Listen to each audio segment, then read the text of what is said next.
हाय सगळ्यांना।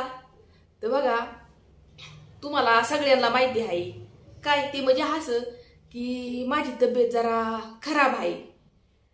म्हणजे खराब म्हणजे असं की चेहऱ्यावरती पायावरती सूज येते आणि ही सूज जवळजवळ 1.5 महिना होऊन गेलं, ही सूज काही कमी होईना।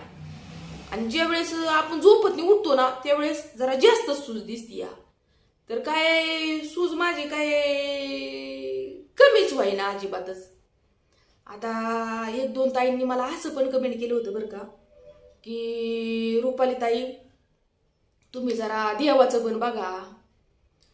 तर पहिलं तर आम्ही दवाखाना बघितला, म्हणजे कसं की तुमचं दाजी आहेत ना त्यांचा काय असला असं म्हणजे देवावरती विश्वास नाही असं नाही, पण हे म्हणतात ही अंधश्रद्धा असती या असं या आपण जर म्हणलं की हे ठिकाण चांगलं नाही किंवा ह्या ठिकाणावरती आपण आलोया तिथं आपल्याला त्रास होतोया असं म्हणजे ही त्यांना अंधश्रद्धा वाटती।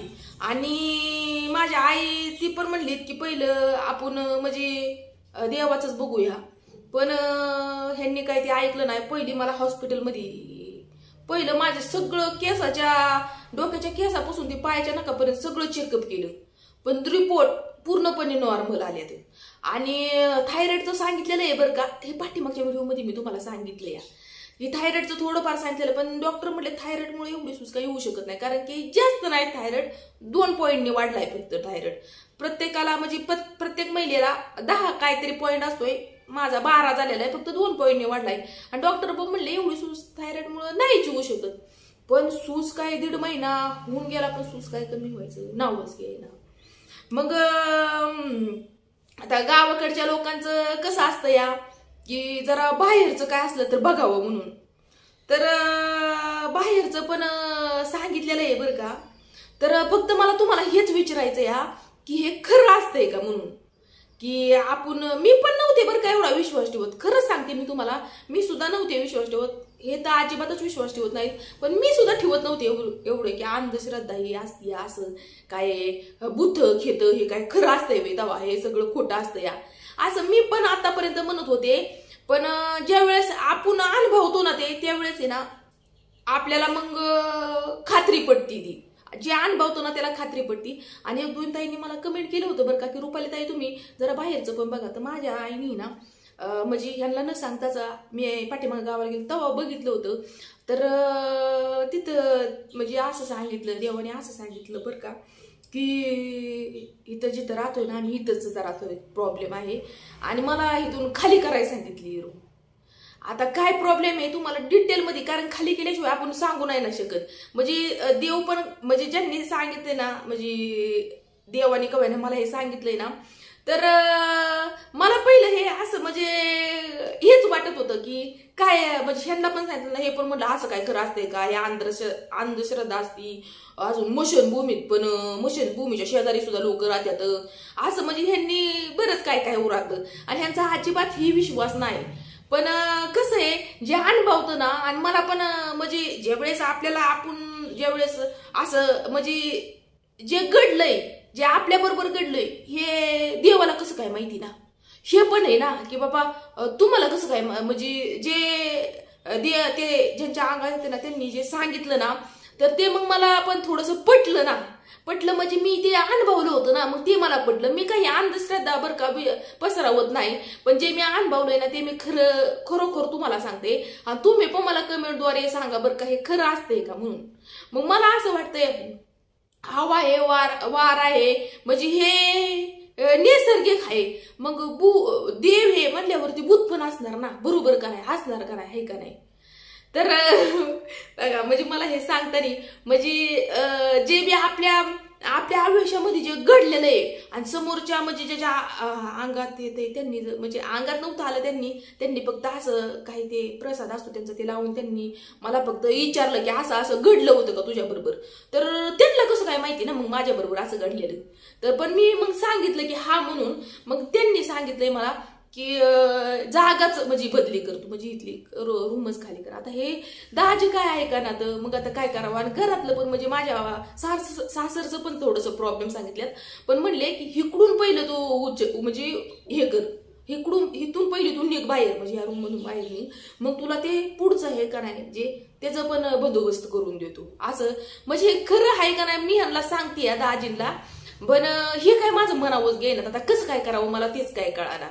आणि आता मी एवढा पण नाही बरं का, म्हणजे विश्वास नाही ठेवत की आपण म्हणजे एवढं पण नाही त्याच्यामध्ये वाद गेलो. आपण पहिला दवाखानाच बघितलेला आहे, तुम्हाला सगळ्याला व्हिडिओद्वारे मी सांगितलेलं आहे की आम्ही पहिला दवाखाना केलेला आहे. की शरीरामध्ये जर काय प्रॉब्लेम असला तर देव तरी काय करणार आहे, शरीरच आपलं साथ देत नसलं आपल्याला तर देवाचं तरी काय चालणार आहे ना, बरोबर का नाही.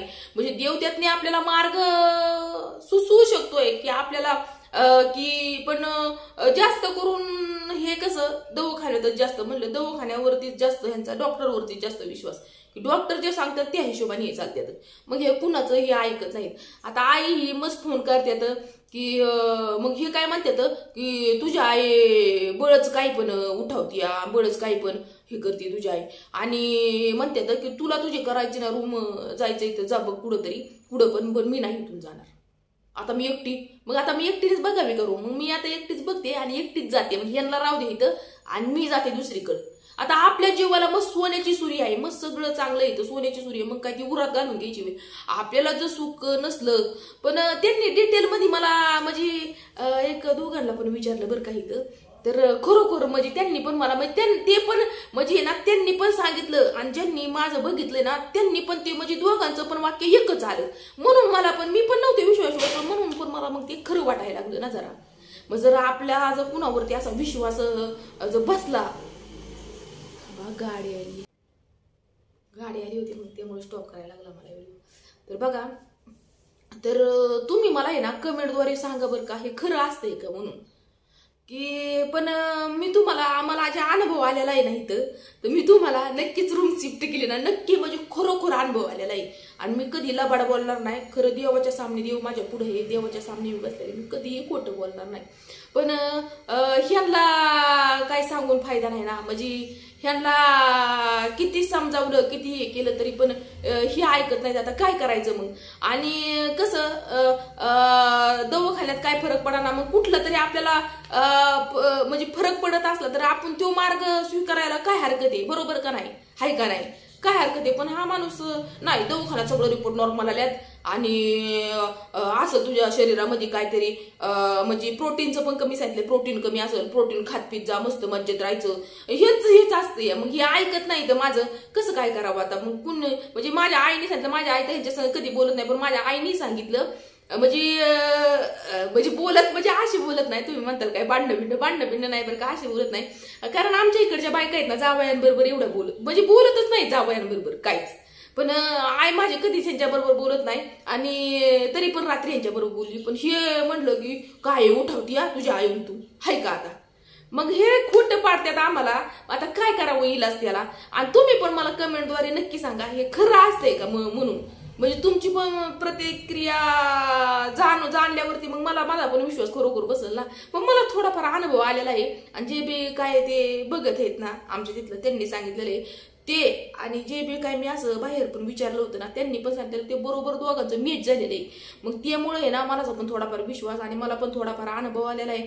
मग विश्वास माणूस काय, मी पण अशी एक व्यक्ती आहे ना की विश्वास लगेच ठेवत नाही कुणावरती, पण ह्या कानाने ऐकते आणि ह्या कानाने सोडून देते, जे आपल्याला पटेल तेच घेते. पण आपल्याला जर सगळी बाजू बरोबर एकच लाईनीने चाललेली दिसली की मग आपला विश्वास बसतो ना, बरोबर.